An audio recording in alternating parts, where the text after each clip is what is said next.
membuat pipanya itu miring gitu. Jadi teman-teman bisa apa namanya, ya sama ya kayak gambar yang sebelumnya nih.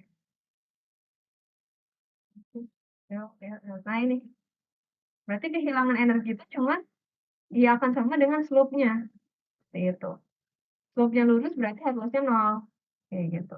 Tapi makin dalam, apa namanya, slope-nya ya berarti semakin besar juga head loss-nya gitu. Jadi dalam, apa namanya, aliran terbuka ini gitu ya, aliran saluran terbuka, head loss-nya itu sama dengan kemiringannya.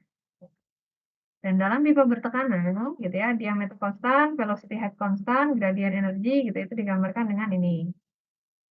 Dalam saluran apa namanya, aliran saluran terbuka uniform, gradient energi gitu ya, S itu sama dengan kemiringan saluran SO dan juga kemiringan permukaan air. Jadi udah ada di gambar sebelumnya gitu ya. Dan ini hanyalah persamaan dari si S-nya tadi, SO-nya. Nah, ini gimana apa namanya, kita mau nyari apa namanya, hidroliknya gitu kan, atau jari-jari basahnya kalau nggak salah ini A gitu ya, luas dibagi dengan perimeter gitu. Nah, untuk lingkaran penuhnya gitu ya, jari-jari basahnya itu bisa sama dengan depth 4. Persamaan kehilangan energi gitu ya, untuk apabila saluran terbuka steady dan uniform, maka kemiringan permukaan air dan EGL sama dengan kemiringan saluran gitu ya. Nah, kemiringan saluran ini bisa dilihat dengan ini gitu ya, dengan berapa kehilangan energinya itu bisa dilihat dengan persamaan Manning, persamaan Darcy, ataupun persamaan Hazen-Williams. Gitu. Ya, X-nya ini adalah head loss-nya gitu ya. Di sini tuh.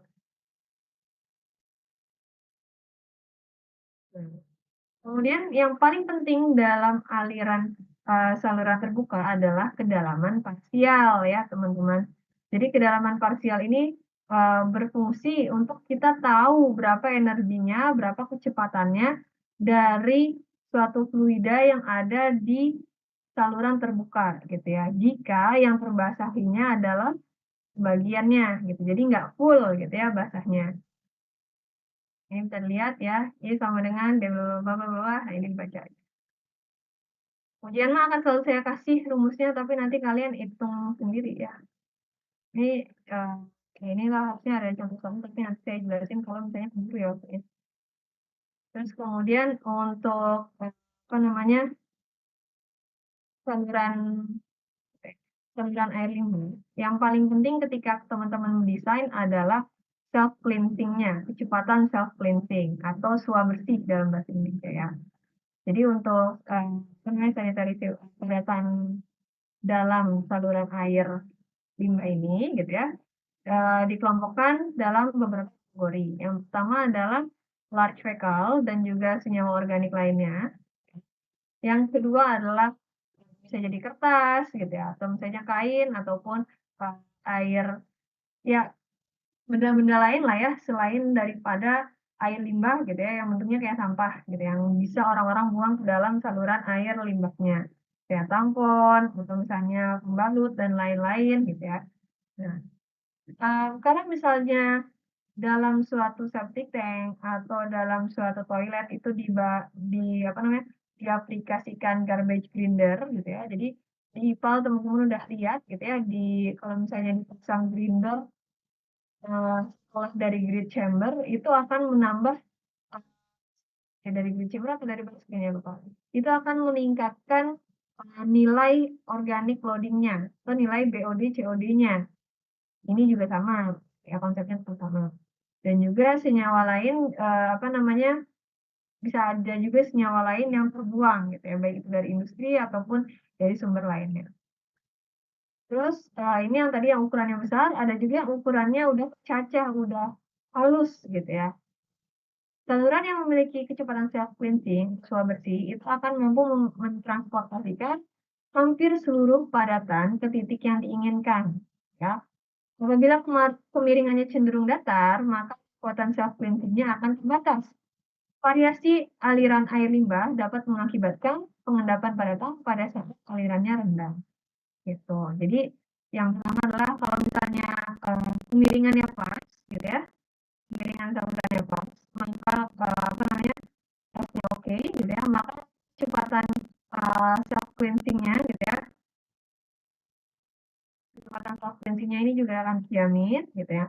Tapi kalau misalnya kemiringannya kurang, gitu ya, kemiringannya misalnya kurang dari yang dibutuhkan, gitu ya, maka nantinya ini juga akan menurun, gitu. Nah, kalau misalnya kecepatan yang menurun ini bisa terjadi padatannya mengendap, gitu ya. Jadi kalau misalnya ini kurang miring, gitu ya, ya belum mendatar, gitu ya. Nanti itu ditransportasikan, gitu ya.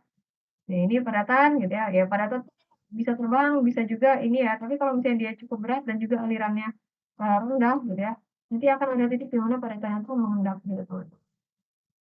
Nah, ini. Tapi kalau misalnya tadi slope-nya memadai, frekuensinya dapat, gitu ya, maka ya akan nyampe ke ipalnya aja, sampai ke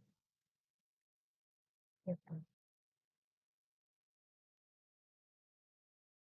Bagaimana kita bisa apa namanya mencapai kecepatan self cleansing ini? Ada metode tradisional ya gitu. Jadi secara sederhana aliran pipa penuh gitu ya berdasarkan panduan umum di Amerika itu minimal 0,61 meter per sekon, 0,6 lah ya. Nah, kriteria tersebut ditetapkan untuk menyederhanakan perhitungan kemiringan minimum berdasarkan perhitungan pipa penuh. Jadi, sebenarnya semua perhitungan pipa itu awalnya kita ngitung di apa namanya full gitu ya, ukuran kalau misalnya pipanya full dulu, baru nanti kita konversikan gimana kalau misalnya pipanya setengah full gitu, misalnya full-nya, berapa persen, gitu. Nah, dari Hagan gitu ya, dia merekomendasikan kecepatan minimumnya ini sekitar segini ya, untuk apa namanya, kecepatan self cleansing. Terus kemudian kalau misalnya dalam manual ASC gitu ya, kecepatan minimum yang direkomendasikan adalah 0,6 sampai 0,9 gitu. Ini 0,9 itu pada aliran maksimum gitu ya. Ini untuk menghindari akumulasi pasir dalam saluran. Gimana caranya? Ini prosedurnya ya. Untuk sebuah nilai N-manning gitu ya. N-manning itu dari mana? Ya dari bahan pipa ya. Bahan pipanya gitu ya. Dan buangan maksimum Qmax gitu. Jadi kita udah punya misalnya debit pas lagi musim hujannya atau misalnya debit maksimumnya gitu, dengan kemiringan tertentu. Estimasikan diameter pembawa aliran maksimum gitu. Jadi awalnya kita tentuin dulu diameternya, ting gitu ya. Nah, ini kalau misalnya ukuran full pipe, ini kalau misalnya alirannya 80% fullnya. Yang beda apa? Ini katanya, kayak gitu. Terus kemudian bulatkan diameter ke ukuran yang tersedia di pasaran. Jadi kita punya apa namanya? Kita punya nilai manning, kita punya nilai apa namanya? Debit maksimumnya, kita punya kemiringan slope-nya. Setelah diameternya. Kemudian diameter yang kita dapatkan ini kita konversi ke yang ada di pasaran. Terus mulai dihitung yang ininya gitu ya. Nih yang bagian sininya.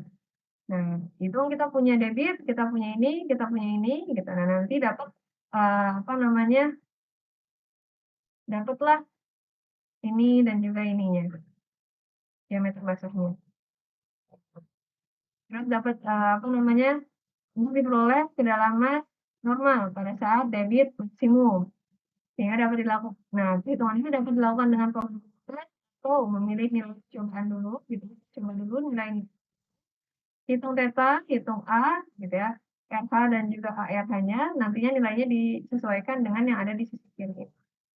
Jadi sebenarnya emang perhitungan apa namanya SPAB ini akan banyak koreksinya atau akan banyak nanti iterasinya gitu teman-teman. Jadi nggak mesti kali hitung gitu ya, oh dapat nih diameternya segini gitu ya, kecepatannya udah cukup ke suap bersih, enggak. Jadi awalnya kita mulai dulu dari kita tahu kecepatan suap bersihnya berapa, kita tahu misalnya kemiringan yang dibutuhkan berapa gitu ya. Nanti dapat diameter, dari diameter cek lagi gitu ya. Cukup nggak gitu ya. Jadi kecepatan aslinya itu ada nggak gitu kalau misalnya dari diameter yang ada di pesan. Kemudian yang keempat gitu ya, tadi ini masih melanjutkan gitu ya, nilai kedalaman normal yang diperoleh dari perhitungan sebelumnya digunakan untuk menghitung kecepatan. Nah ini ya, jadi ini bagian checkingnya. apakah fee-nya gitu ini, dapat diverifikasi gitu kesesuaian dengan kriteria kecepatan minimum, yaitu segini. Kalau misalnya fee-nya ternyata udah segini, selesai perhitungannya gitu ya. Jadi si dia segitu apa namanya, ke dipasang ke tanah gitu ya, hmm, maka dia akan aman aja, kan masuk ke kecepatan suap bersihnya. Tapi kalau misalnya kurang gitu ya, kurang dari nilai segini, maka harus dikoreksi lagi diameternya, ulang lagi putar-balik. Jadi kalau misalnya, apa namanya tadi ya, si kecepatannya gitu ya, iya, ya, V-nya itu kurang dari 0,6 meter per second, maka yang bisa teman-teman lakukan adalah koreksi D, gitu ya, koreksi D atau diameter pipa atau koreksi slope, kemiringan, gitu, kemiringan pipa. Nah, cuma kemiringan pipa ini, gitu ya, ini tuh ada batasnya juga gitu. Teman-teman nggak bisa bikin saluran yang sangat dalam gitu ya. Kenapa? Karena kalau terlalu dalam itu artinya apa namanya, apa ya, biaya penggaliannya itu akan sangat mahal. Gitu. Jadi biasanya yang prefer adalah diubah dari diameter pipa. Kayak gitu. Ya kadang harus dua-duanya juga diubah gitu biar angkanya match. Nah ini adalah apa namanya, ya ini rekomendasi kemiringan apa namanya pipanya dengan berapa diameter pipa yang ada di sarang. Ini dalam inci, gitu ya. Ini ekivalen dalam milimeter. Nah ini slope-nya, kan. Ini yang dihitung, ini apalah ya yang bisa dibaca aja. Great Lakes, Mississippi, lah. Ini mah berarti mungkin acuan terhadap sungainya ya. Ini adalah kedalamannya yang bisa.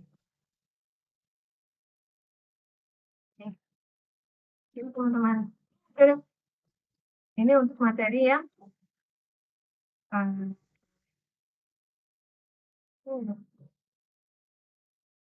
ini untuk